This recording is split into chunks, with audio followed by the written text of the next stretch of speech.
Open university के एक हिंदी के प्रोफेसर ने उर्दू के हवाले से क्या कुछ कहा और शायरात से किस तरह से वो मुतवज्जा हुई, ये देखने के काबिल है। हम हुए तुम हुए के मीर हुए शायरात का मुशायरा में उन्होंने क्या कुछ कहा, आइए हम उन्हीं की जुबानी सुनते हैं। उड़ीसा से हूँ, बट मैं दिल्ली में पिछले 20 साल से रह रही हूँ as a professor of English and also as a director of department of foreign languages in IGNOU.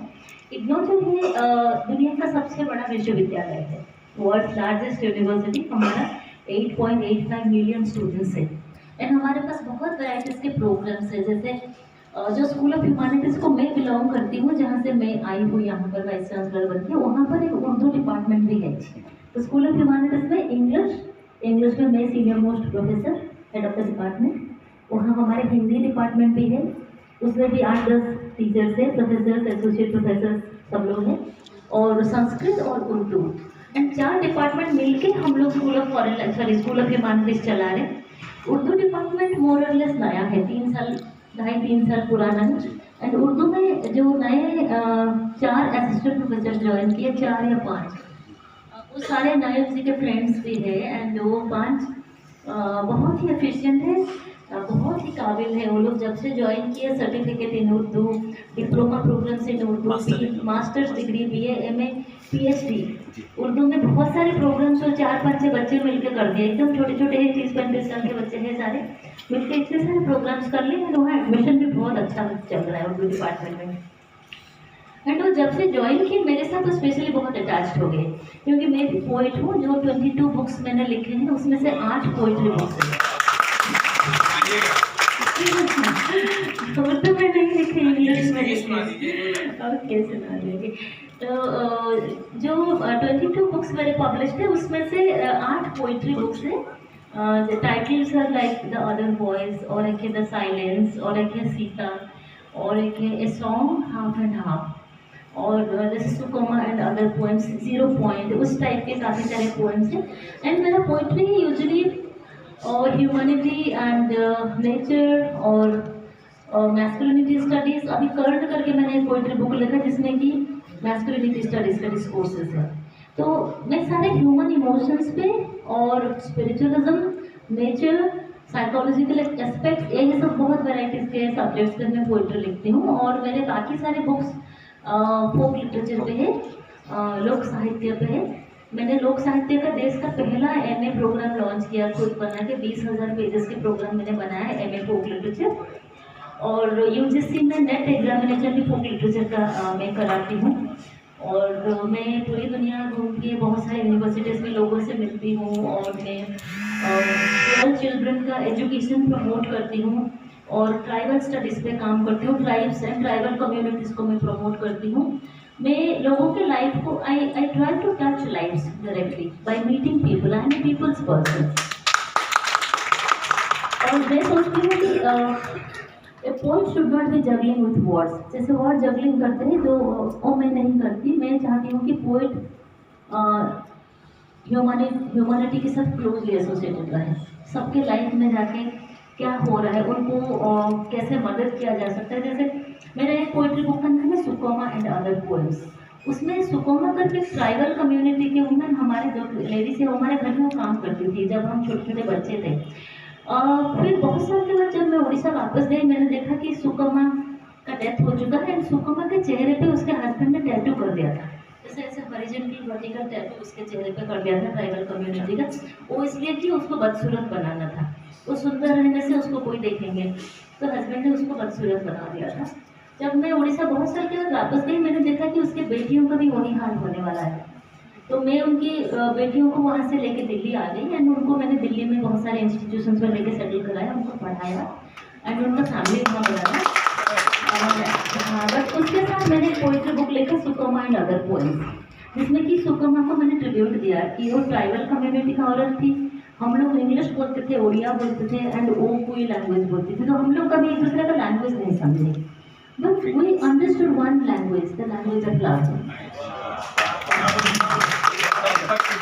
वो हमारे ध्यान रखती थी। हमारी माँ स्कूल में प्रिंसिपल थी, मेरे पिताजी भी स्कूल में प्रिंसिपल थे, स्कूल टीचर थे। जब वो लोग चले जाते थे तो सुकमा हम 6 बहनों का ध्यान रखती थी।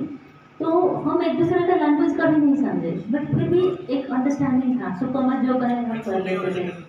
तो जब मैं दिल्ली वापस आई, दिल्ली से जब मैं उड़ीसा गई, मैंने देखा सुकमा की बेटियों को भी, सुको मतलब शकुंतला, और एक उसकी दूसरी बेटी कोयली, उन लोगों को भी उनका हस्बैंड्स मुंह में टैटू करने वाले हैं। मैंने कहा आप नहीं करा सकते हो। फिर मैं उनको लेके दिखी थी। मुझे लगता है जो पोइट्स होते हैं ना वो बहुत सेंसिटिव होते हैं, और ह्यूमन इमोशंस के साथ साथ ह्यूमन इश्यूज भी एक बेहतरीन तरीके से समझते हैं, जो एक आम इंसान नहीं समझ पाए, पोइट उसको समझ जाते हैं। और तभी हम जो समझ जाते हैं, अगर हमें थोड़ा सा एम्पावर कर दिया जाए तो हम उसको काम में करके दिखा देते। जब मैं गाँव में थी तो हो सकता था कि मैं सुकमा की बेटियों को बचा नहीं सकती, बट जब मैं दिल्ली आ गई प्रोफेसर बन के, मैं एम्पावर्ड हो गई, तो मैं जाके सुकमा की बेटियों को वहाँ से निकाल पाई।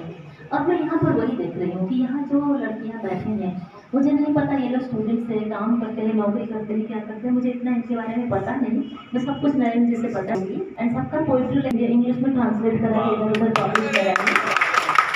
तो आप लोग उर्दू में लिखते हो, हम इंग्लिश में ट्रांसलेट करा के उसको बहुत सारे मैगजीन जर्नल्स में, मैं एडवाइजरी बोर्ड में हूँ, हम सारे पब्लिश करते हैं। एक इशू आपके पोइट्री पे एक इशू निकालते हैं। तो यहाँ जो नयन जी जैसे सारे जेंटलमैन यहाँ बैठे हैं, वो लोग आपको एम्पावर करा रहे हैं, एंड इन रिटर्न आप भी उनको एम्पावर कराएंगे। एम्पावरमेंट एक से दूसरे की तरफ नहीं जाता, वो म्यूचुअल होता है। Solidarity, empowerment, equality, equilibrium, flexibility, inclusivity, ये सारे रिलेटिव टर्म्स हैं।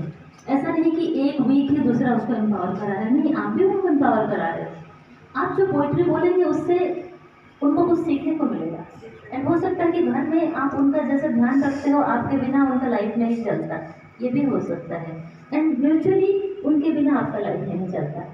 मैं जेंडर स्टडीज़ पढ़ाती हूँ बहुत सारे यूनिवर्सिटीज़ में, अपनी यूनिवर्सिटी में मैं जेंडर स्टडीज़ पढ़ाती हूँ। तो जेंडर स्टडीज़ का मतलब फेमिनिज्म नहीं है। जेंडर स्टडीज़ को मैं 3 पहलू से देखती हूँ: feminism, masculinity studies, queer studies. Queer studies is LGBTQ, lesbian, gay, bisexual, transgender, उनकी स्टडीज़। तो जब हम फेमिनिज्म, मैस्कुलिनिटी स्टडीज़ और LGBTQ स्टडीज़ तीनों को इक्वल इम्पोर्टेंस दे के पढ़ें, एंड तीनों को एक दूसरे का कॉम्प्लीमेंट्री मान के पढ़े, तो हम जेंडर स्टडीज़ कंप्लीट करते हैं। बट लोगों को लगता है जेंडर स्टडीज़ मतलब फेमिनिज्म है। एक टाइम था जब औरतें बहुत पीछे थे, बट अभी वो टाइम नहीं रहा। औरतें हर जगह आगे हैं, पढ़ाई से शुरू करके, घर संभालने से शुरू करके, अपना करियर, अपना लाइफ, अपना फैमिली एंड अपना वर्क प्लेस, सब कुछ वो संभाल लेते हैं। जैसे यहाँ हिंदी यूनिवर्सिटी में जब इंटरव्यू हुआ, वहाँ 15 लोगों को उन्होंने बुलाया था, शायद 300, 400, 500 लोग कुछ अप्लाई किए थे। 15 में से 14 हिंदी के प्रोफेसर थे, मैं एक इंग्लिश एंड फॉरेन लैंग्वेजेस से थी। तो आप सोचिए, मैं दिल्ली से इंग्लिश के प्रोफेसर रही, ओरिजिनली उड़ीसा से, तो हिंदी यूनिवर्सिटी का वाइस चांसलर मैं कैसे हूँ, मैं क्यों हूँ? ये क्वेश्चन किसी का मन में आ भी सकता है, बट मैं ये कहूँगी कि वाइस चांसलर को किसी एक पर्टिकुलर डिसिप्लिन को बिलोंग करना नहीं होता है। Vice chancellor has to be interdisciplinary, multidisciplinary, transdisciplinary, सारे डिसिप्लिन के साथ जो काम करे। मैं एग्जैक्टली वही करती हूँ। मेरे पास काफ़ी सारे जर्नल्स भी है, एक IJLL है, एक पैनोरामा, बहुत सारे जर्नल्स में मैं एडवाइजर भी हूँ, एंड मेरा अपना भी जर्नल है। हम उसमें सारे भारतीय भाषाओं पे काम करते हैं।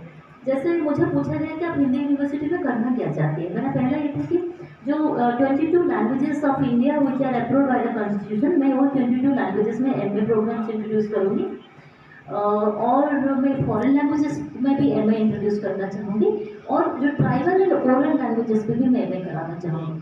तो कंपेरेटिव लिटरेचर पे हम काम करेंगे। मैं इंग्लिश का प्रोफेसर, उसका मतलब ये नहीं कि मैं खाली यहाँ से MA इंग्लिश करा के निकल जाऊँगी, हम तो कंपेरेटिव लिटरेचर की काम करेंगे। एंड वो जो 22 लैंग्वेजेस की बात मैं कर रही हूँ, मैं उर्दू का वहाँ पर ग्रेजुएशन और पोस्ट ग्रेजुएशन एंड PhD सारे प्रोग्राम्स अपने यूनिवर्सिटी में इंट्रोड्यूस करने वाली हूँ। इसलिए उर्दू के लिए, मतलब मेरे पास उर्दू के स्कॉलर्स बहुत हैं अपने यूनिवर्सिटी के सारे, वो मेरा फ्रेंड्स है, मेरे बहन है, मेरे बच्चे हैं। मैं तो उनको बोलती हूँ तुम सारे मेरे बच्चे हो, वो उर्दू के सारे। मेरा कुछ हुआ कि नहीं, वो फेसबुक पे पोस्ट करने लगे। जब मैं वाइस चांसलर बनी, मैं कहीं नहीं लिखी थी, एंड वहाँ पर मेरे कलीग्स ने फेसबुक पोस्ट करके इनको टैग कर दिया। फिर उन्होंने मुझे मैसेज किया कि मैम कॉन्ग्रेचुलेसन। मैंने कहा आपको कैसे पता? तो कहते नहीं, आपका कलीग ने पोस्ट किया था। तो उर्दू के इतने अच्छे अच्छे स्कॉलर्स मेरे पास है, बहुत ही पोलाइट है, बहुत ही हम्बल है। उन लोगों को लेके, आप लोगों को लेके, सबका मदद लेके मैं उर्दू का काफ़ी सारा प्रोग्राम अपनी हिंदी यूनिवर्सिटी में इंट्रोड्यूस करने वाली हूँ। मुझे हाँ, मैं बंगाली अभी थोड़ा थोड़ा सीख रही हूँ, अभी बांग्ला बुझते पारबे अभी बंगाली पढ़ना लिखना भी सीख रही हूँ। मैं एक प्रोग्राम ज्वाइन की हूँ, कुछ ही दिन में मैं बंगाल का ओरिजिनल टेक्स्ट पढ़ भी लूँगी। तो इन द मीन टाइम मुझे आप लोगों की मदद की ज़रूरत है, सपोर्ट की ज़रूरत है, आप लोगों के साथ कोलैबोरेशन की ज़रूरत है। एंड इन रिटर्न आप लोगों को अगर मेरी यूनिवर्सिटी में कुछ भी चाहिए, जैसे किसी को लेक्चर देना है, किसी को कुछ प्रोग्राम करना है, आपकी किताबें हैं, उसको अगर हमारे यूनिवर्सिटी में भेजना है for research and pedagogy, please feel free. Nayan ji के पास मेरा नंबर है, ईमेल आईडी है, उनके थ्रू आप लोग you can reach out to me. हो सकता है कि मैं आपका फ़ोन नहीं उठा पाऊँ, मैं हमेशा कोई ना कोई मीटिंग में होती हूँ, आज भी दिन भर मीटिंग में थी, वहाँ से आ रही हूँ, तो मैं व्हाट्सएप पर रिप्लाई कर दूँगी। तो आपको अगर कुछ भी मेरे साथ कोलैबोरेट करना है, डिस्कस करना है, आप व्हाट्सएप में या तो ईमेल में मेरे साथ बात कर सकते हैं।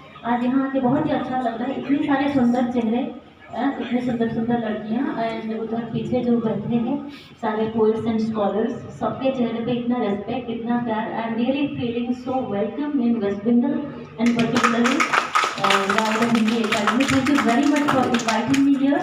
I have never delivered a speech in Hindi. This is the first time that I have spoken in Hindi.